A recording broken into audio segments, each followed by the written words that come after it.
Porque começa agora o NTV News.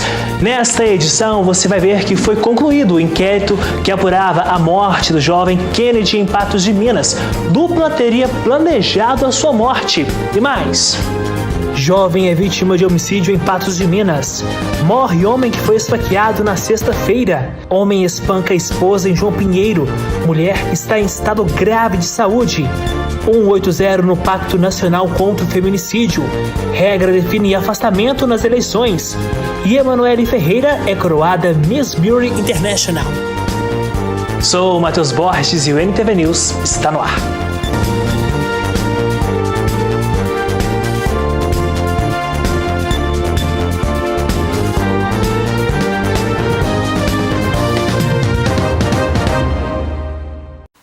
Uma boa noite para você. Nós abrimos esta edição te mostrando que 2 homens foram presos na manhã desta segunda-feira após serem flagrados usando um cartão bancário que eles teriam encontrado. Esses 2 autores estavam ali na orla da lagoa quando encontrou esse cartão no chão e começou a utilizá-lo durante toda ali a manhã na cidade de Patos de Minas, né, Tenente Reis? É isso mesmo, Thalita. A Polícia Militar, então, hoje pela manhã foi acionada para atender a ocorrência e a vítima informava que perdeu seu cartão de eletrônico, né, o cartão de débito, na orla da lagoa, nas proximidades da Lagoa Grande, e recebeu uma mensagem, né, ele nem havia percebido ainda a perda desse cartão. Começou a receber mensagem de compras realizadas, né, através desse cartão, quando ele percebeu que ele havia extraviado. Então ele deslocou até um desses comércios, uma padaria ali na rua Sergipe, onde havia sido feita uma compra, e lá desse local ele acionou a Polícia Militar. Quando a guarnição chegou até esse comércio, ao analisar as imagens, conheceu esse autor, né, que estava de posse desse cartão e fazendo as compras. E nesse intervalo aí, durante a conversa com a Polícia Militar, ele informou também que havia sido feitas compras em um comércio próximo à rodoviária, em um bar próximo à rodoviária. Então a Polícia Militar foi também até esse local e lá, através da análise das imagens, né, das câmeras de vigilância, percebeu esse mesmo autor fazendo compras ali no local, na companhia de mais um, né, um outro comparsa, que também fez 2 compras também utilizando o mesmo cartão. Então, como já são autores contumazes na prática de crimes contra o patrimônio, a Polícia Militar conseguiu identificar os 2 e iniciou então aí os rastreamentos. Logo na sequência encontrou um desses autores ali na Avenida Paranaíba, na Avenida Piauí, né, próximo à rodoviária, e o outro foi encontrado logo depois na Rua Petrolina, ali no bairro Santa Luzia. E ambos foram presos, né? Confessaram que realmente encontraram esse cartão caído na rua e fizeram essas compras, né? E logo na sequência, quando eles perceberam que não tinha mais dinheiro, eles descartaram esse cartão. Tenente Reis, a importância de verificar, né, esses chamados no celular, quando passar o cartão, até mesmo sobre aproximação. Exatamente, né? O problema principal desse cartão é que ele era daquele de aproximação, né? É um risco a mais. Então, a pessoa tendo esse tipo de função habilitada no cartão, né, o cuidado, então, tem que ser redobrado. Foi isso que aconteceu. Ele perdeu. Quando notou a sua ausência, ele já havia utilizado todo o saldo da sua conta bancária. Agora você confere que uma motorista ficou ferida depois que o carro que ela conduzia saiu da pista e caiu em um matagal. A Polícia Militar esteve no local, sinalizou a área e controlou o trânsito, que ficou parcialmente comprometido durante o atendimento da ocorrência. A empresa onde o motorista trabalha também compareceu para providenciar a retirada do veículo da lagoa. As causas do acidente ainda deverão ser apuradas. O acidente aconteceu no final da manhã desta segunda-feira, aqui na rodovia BR-352, bem próximo ao Trevo da Pipoca. De acordo com as primeiras informações, a mulher que dirigia a picape, a qual pertencia à empresa que ela trabalhava, ela seguia aqui sentido Lagoa Formosa quando ela perdeu o controle do veículo, bateu no poste e desceu a ribanceira, e aí ela foi socorrida pelo Corpo de Bombeiros e também pelo SAMU. Ela foi encaminhada ao hospital sem ferimentos graves. A CEMIG também precisou vir até o local para verificar o poste, o qual acabou sendo atingido pelo acidente. Rápido intervalo e na volta, número 180 passa a fazer parte do Pacto Nacional do Brasil contra o Feminicídio. E você confere que homem espanca esposa em João Pinheiro e mulher está em estado grave de saúde.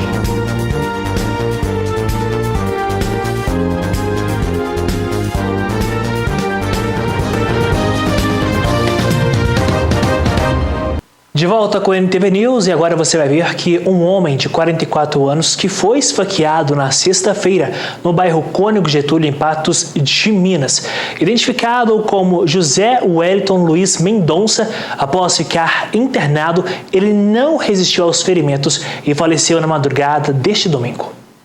Após um desentendimento no bairro Cônego Getúlio, um homem de 44 anos foi esfaqueado, sofreu um corte contuso na região do tórax.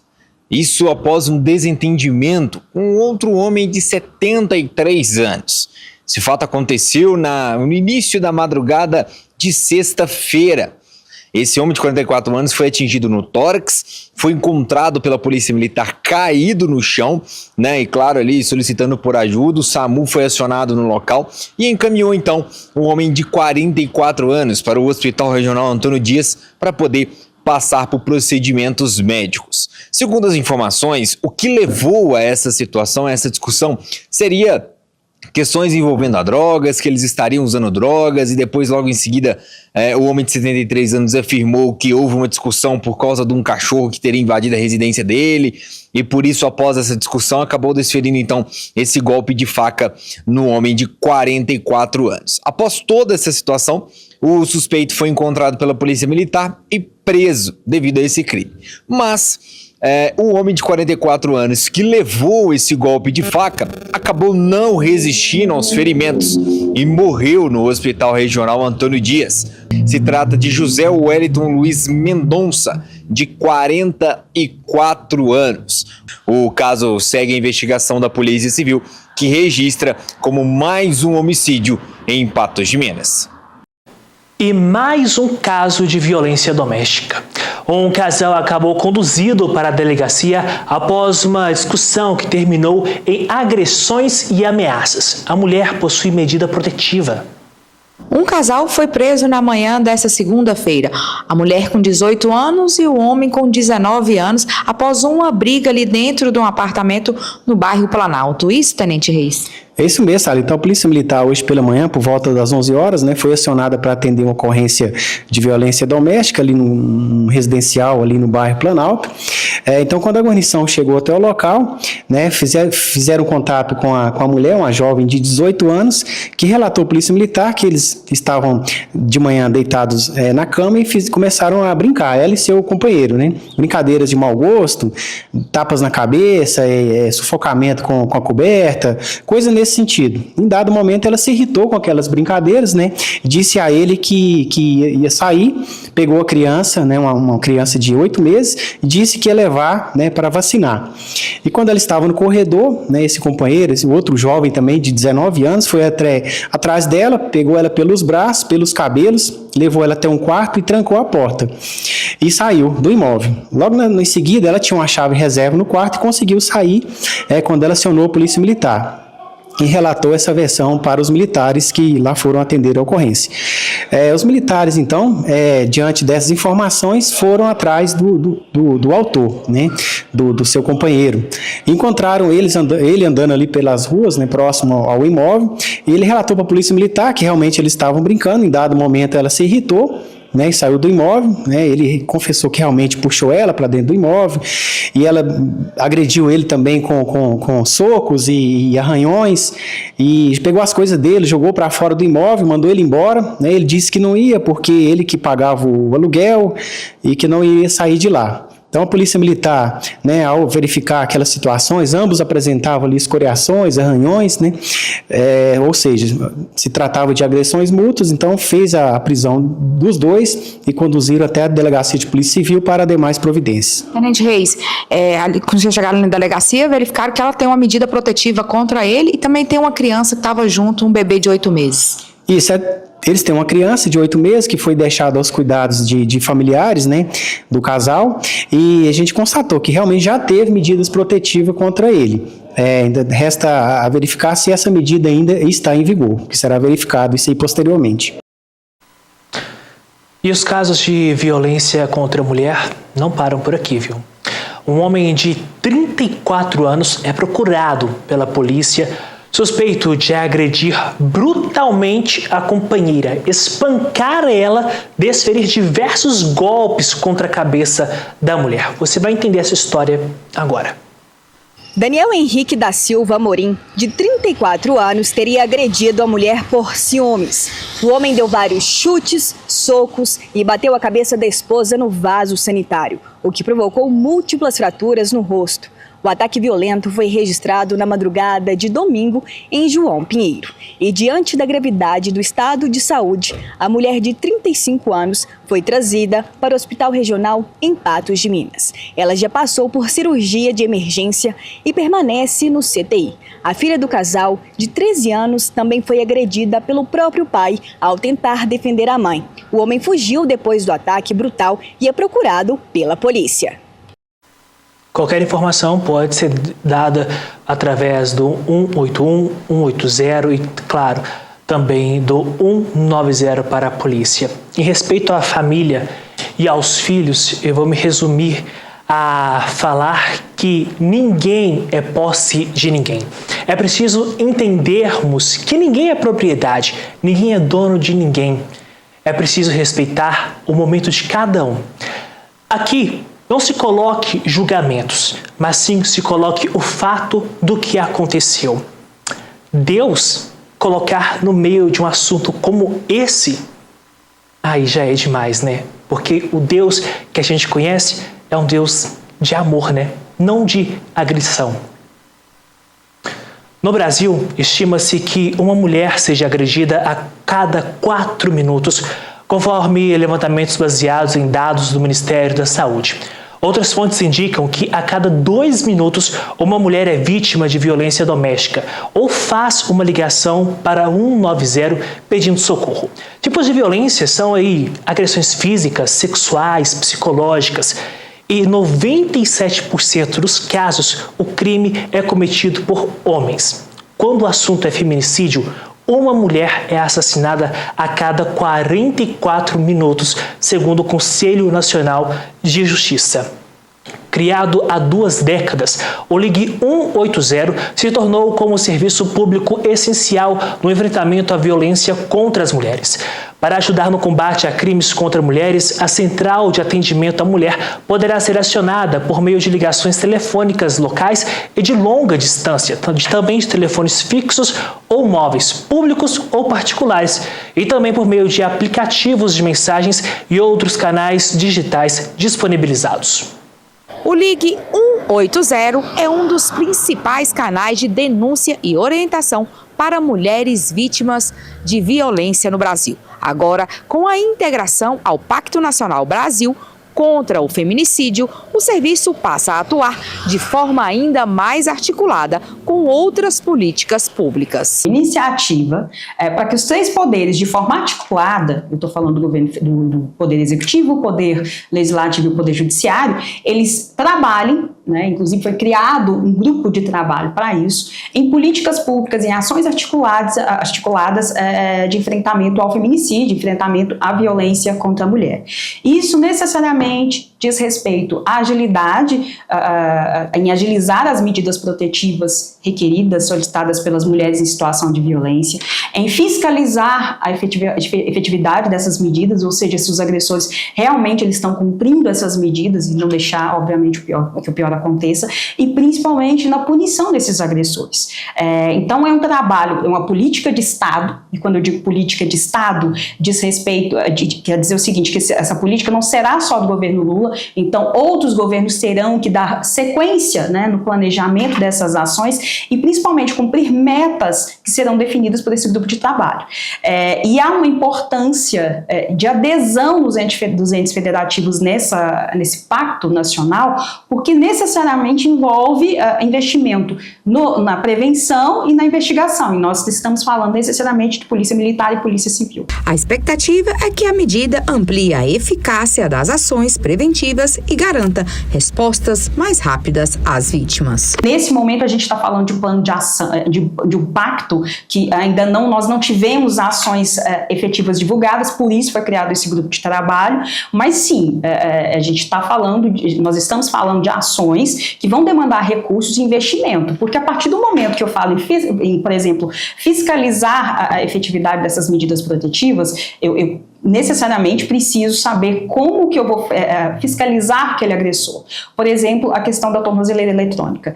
Vai haver agilidade? Como que ele vai agilizar no caso de descumprimento daquele homem que usa uma tornozeleira eletrônica e burla aquele distanciamento que foi determinado pelo juiz? Como que nós vamos, de uma forma ágil, deixar com que ele, não permitir que ele chegue perto daquela vítima?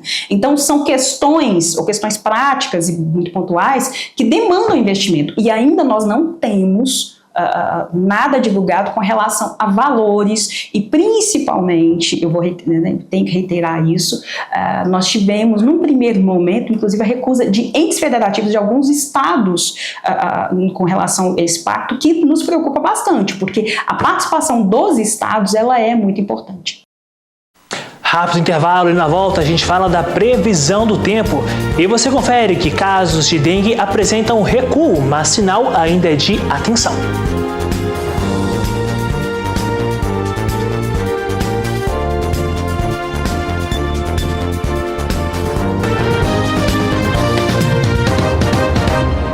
Casos de dengue apresentam recuo em Patos de Minas, mas a situação ainda é de atenção no município. Depois de 2 anos marcados por alta nos casos e hospitais sobrecarregados, 2026 começa com um cenário diferente. Mesmo com o verão e as chuvas frequentes, ambiente ideal para a proliferação do mosquito Aedes aegypti. O Brasil registra redução nas notificações de dengue.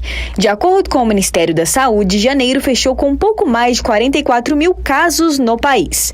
No mesmo período de 2024, foram mais de 300 mil. Em 2025, quase 100 mil. Os números apontam uma desaceleração na circulação do vírus. Em Minas Gerais, o cenário acompanha essa tendência nacional. O estado que esteve entre os mais afetados no último ano, agora apresenta desaceleração no número de casos neste início de 2026. Essa tendência de queda também é percebida aqui em Patos de Minas. No mesmo período do ano passado, o município já havia registrado 941 casos de dengue. Agora, em 2026, são 304 notificações, uma redução significativa.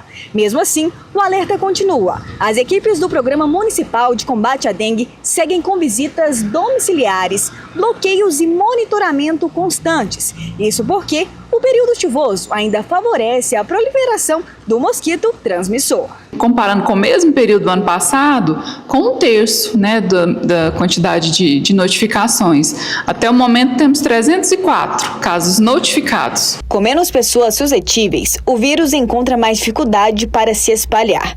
Além disso, as ações de prevenção e o avanço da vacinação ajudam a reduzir o impacto da doença. Como em 2024 nós tivemos aí um elevadíssimo número de casos, essa população que teve contato com o vírus em 2024, ela se torna imune. Então, só se houver algum outro sorotipo, como a dengue são 4 sorotipos, se tiver outro sorotipo introduzido aqui na nossa região, que nós vamos ter aí um aumento desse número de casos. O trabalho inclui ainda um monitoramento de aproximadamente 1.600 hectares de áreas de difícil acesso com o apoio de drones. A tecnologia auxilia na identificação de possíveis criadouros em terrenos extensos e regiões onde as equipes não conseguem entrar com facilidade. Finalizamos aí uma licitação, contratamos uma empresa especializada, né, para monitoramento de possíveis criadouros. Inclusive, ela vai fazer o primeiro monitoramento, o primeiro sobrevoo nessa semana, né, serão mapeados 1.600 hectares da área urbana do município, para localizar os prováveis criadouros de difícil acesso, onde os agentes de combate a endemias não conseguem acessar, por exemplo, caixa d'água em prédios, locais que podem passar despercebidos pelos agentes. Então, essa vem como uma ferramenta auxiliar e muito importante, né, na identificação desses criadouros. No próximo sábado, o município realiza o dia D de mobilização contra a dengue, com foco na vacinação do público-alvo definido pelas autoridades de saúde. A estratégia busca ampliar a proteção da população e manter a tendência de redução da circulação viral. No sábado, né, vão ter os mutirões de recolhimento de inservíveis, a parte de blitz educativos e também a vacinação em 5 unidades de saúde. Então, a população de 10 a 14 anos, né, que é a faixa etária que o Ministério da Saúde disponibilizou a vacina, está convocada, né, a comparecer a essas unidades para tomar aí as suas doses, completar o seu cartão, além das outras vacinas, né, também que o município vai disponibilizar. E olha só, a região do Alto Paranaíba está sob alerta laranja, o que significa previsão de chuvas entre 30 e 60 milímetros por hora, podendo chegar até 100 milímetros por dia, além de ventos intensos que podem atingir 100 quilômetros por hora. Há risco de corte de energia elétrica, queda de árvores e alagamentos. Então, de olho na previsão do tempo. Previsão do tempo. Oferecimento New Color. Pensou em ótica, lembrou. New Color, 3 óticas em Patos de Minas. Nesta terça-feira, em Patos de Minas, mínima de 19, máxima de 26 graus. Muitas nuvens com pancadas de chuva e trovoadas isoladas. Em Araxá, mínima de 18 e máxima de 27 graus. Patrocínio vai ter mínima de 19 e máxima que deve alcançar 28 graus. São Gotardo alcança 25 graus nesta terça-feira. Carmo do Paranaíba, mínima de 19 e máxima de 27 graus. Em Lagoa Formosa, os termômetros variam de 19 a 26 graus.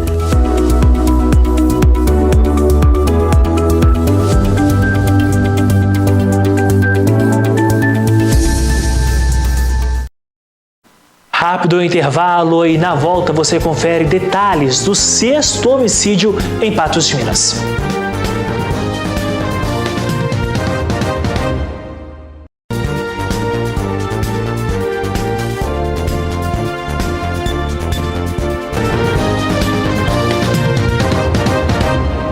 Mais um homicídio em Patos de Minas, desta vez registrado na madrugada deste domingo, no bairro Sebastião Amorim. A vítima tinha 23 anos. Luiz Flávio, de 23 anos, estava em casa quando os suspeitos chegaram à residência. Ao tentar se proteger, ele ergueu uma das mãos, na tentativa de salvar a própria vida, mas acabou sendo atingido. Em seguida, sofreu um segundo disparo, que o atingiu no peito e foi fatal. É um homicídio qualificado, com diversas qualificadoras, em que 2 indivíduos teriam batido no portão da casa onde a vítima se encontrava. Uma pessoa que estava dentro da casa foi abrir para saber quem era. Nesse momento ela foi empurrada e os indivíduos então entraram na residência e apontaram a arma de fogo para a vítima. A vítima, para tentar se defender, foi para cima desse autor que estava armado. E nesse momento ela levou um primeiro disparo na mão, bem próximo, disparo de defesa. Depois recebeu mais um disparo que acertou seu tórax, sendo que outros disparos foram efetuados, mas não teria acertado a vítima. Após o crime, diversas versões sobre a dinâmica dos fatos foram repassadas à Polícia Militar. A Polícia Civil já trabalha com uma linha de investigação para apurar a motivação do homicídio. O papel da polícia mesmo, de filtrar as versões que chegam, para se chegar a um denominador comum, chegar a uma versão que seja mais próxima à verdade, né? Que é o que nós buscamos, é essa verdade. E chegando então a oitivas virtuais móveis, que nós vemos fazendo aí constantemente, até aquelas sigilosas, além de outros procedimentos que foram realizados fora daquela localidade, o que já deu a gente já ter uma linha de investigação sobre as pessoas que efetuaram os disparos, as pessoas que atuaram nesse crime horroroso de homicídio que aconteceu aqui em Patos de Minas. A identificação já é uma situação clara. Vamos dar continuidade, saber se outras pessoas estão envolvidas, e estando elas envolvidas, saibam que terão sua punição, né? Aqueles que atuam juntamente com menores pagam não só pelo crime de homicídio, mas podem pagar por outros delitos, né? Se estiverem envolvidos em organização criminosa, vão pagar também pelo crime de estar envolvidos em organização criminosa. E temos aí o Poder Judiciário que vem fazendo o seu papel, fazendo justiça e aplicando a esses infratores as penas condizentes com a responsabilidade e com os atos que fazem. Concluído o inquérito que apurou um homicídio ocorrido no dia 10 deste mês, que teve como vítima Kennedy Rodrigues Campos, de 26 anos. Conforme apurado, a vítima teria convidado os 2 investigados, um adulto e um adolescente, para sua residência sem suspeitar que eles já teriam planejado a sua morte. Inicialmente, a dupla cogitou asfixiá-la, mas em seguida, utilizando uma faca encontrada no imóvel, desferiu um golpe no pescoço do jovem. Mesmo gravemente ferida, a vítima tentou fugir, sendo impedida pelos investigados.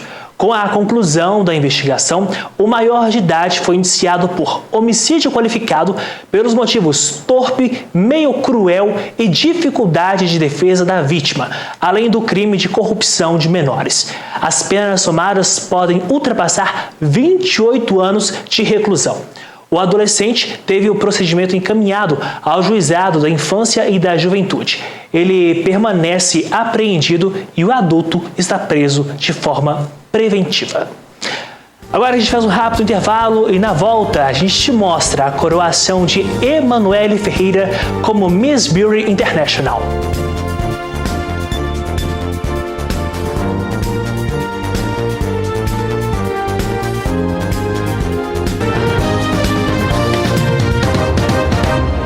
De volta com o NTV News e nesta segunda-feira é dia de estreia no Roda Viva. O renomado jornalista Ernesto Paglia assume o comando de um dos programas mais longevos da televisão brasileira. E a entrevistada aparece agora na tela para você. A cientista Tatiana Sampaio, ela participa da estreia do Ernesto. O programa começa às 22 horas, às 10 horas da noite de hoje e estreia uma nova fase com a apresentação do Ernesto Paglia. A entrevistada será a cientista Tatiana Sampaio, com o programa sendo exibido ao vivo aqui pela tela da NTV, logo após a nossa segunda edição. A modelo e jornalista da NTV, Emanuele Ferreira, foi oficialmente coroada Miss Beauty International, após decisão da coordenação do concurso realizado em Assunção, no Paraguai. Inicialmente vice-colocada na disputa que reuniu candidatas de diversos países, Emanuele assumiu o posto máximo após o desligamento da vencedora anterior, consolidando uma trajetória marcada por preparo técnico, elegância e forte presença de palco. Aos 25 anos, ela já havia conquistado o título de Miss Brasil Culture, que lhe garantiu o direito de representar o Brasil no cenário internacional. Com formação em jornalismo e arquitetura e urbanismo, com carreira iniciada nos concursos em 2022, a nova detentora da coroa se torna símbolo de disciplina e identidade cultural, levando o nome de Patos de Minas, Minas Gerais e do Brasil ao protagonismo global.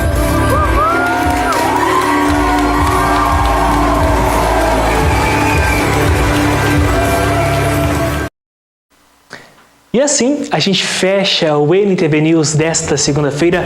Muito obrigado pela sua companhia com essas imagens da nossa Emanuele Ferreira. A coroação dela aqui no Brasil, mas o concurso que aconteceu em Assunção. Emanuele Ferreira é a nossa Miss International. É Patos de Minas pelo Brasil, é Brasil pelo mundo. É Emanuele Ferreira fazendo história. Uma boa noite para você.